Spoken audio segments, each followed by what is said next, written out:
So hello guys, this is day 16 of preparing with me for the CGPC examination and आज का दिन तो अच्छा ही है। आज मैंने इंस्टाग्राम कम चलाया, यूट्यूब भी काफ़ी कम चलाया, शॉर्ट्स वगैरह भी कम देखे, रील्स कम देखा एंड अदर देन दैट आज मैं 9:30 को जगा था एंड उसके बाद से मैं सोया ही नहीं हूँ। मैं सिर्फ लेक्चर्स देखता था एंड बस घूम रहा था, लेक्चर्स देखता था, घूमता था, खाना पीना खाता था। तो आज मैंने 3 लेक्चर ज्योग्राफी के देखे। उसके बाद मैंने कल्चर के जो नोट्स मेरे बच गए थे वो मैंने लिखा। उसके बाद जो पॉलिटी था पॉलिटी का मैंने एक लेक्चर देखा एंड उसके बाद मैं शॉर्ट नोट्स बना रहा था पॉलिटी का। मैंने शॉर्ट नोट्स बनाने स्टार्ट कर दिए, तो मैं पॉलिटी का शॉर्ट नोट्स बना रहा था एंड मैंने शायद तक 4-5 लेक्चर का शॉर्ट नोट्स बना लिया है। तो कल मैं वापस 4-5 लेक्चर का बनाऊँगा, तो मोस्ट ऑफ देम मेरे ख्याल से मुझे 2 दिन और लगेंगे, फिर पॉलिटी का शॉर्ट नोट्स ख़त्म कर दूंगा मैं। 2 या शायद तक 3 दिन लग सकते हैं। मैं देखता हूँ, कल अगर ब्रेक हुआ तो वापस एक बार शॉर्ट नोट्स बना लूँगा, बीच में टाइम मिलेगा तो। एंड अदर दैन दैट आज मैंने न्यूज़पेपर भी पढ़ा। न्यूज़पेपर में उतना ज़्यादा खास डिटेल भी नहीं गया मैं, लेकिन ठीक है, ओवरऑल बीच बीच में पढ़ा था। एंड अदर दैन दैट चीज़ें तो हैं बताने को कि किसी भी चीज़ को कैसे किस पर्सपेक्टिव से देख रहे हैं।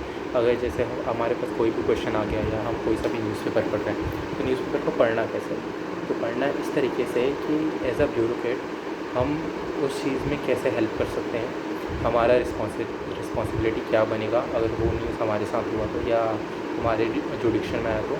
And other than that India के पर्सपेक्टिव में कैसा होगा वो चीज़, किसी ओवरऑल। अदर देन दैट कि आप देखिए बहुत अलग अलग चीज़ों में बाइफरकेट कर सकते हैं उसको, डिवीजन को, जो भी क्वेश्चन है कि किस एज ग्रुप पे इस मतलब जैसे कोई भी एज ग्रुप है, उस एज ग्रुप में इस चीज़ का इम्पैक्ट कैसे आएगा।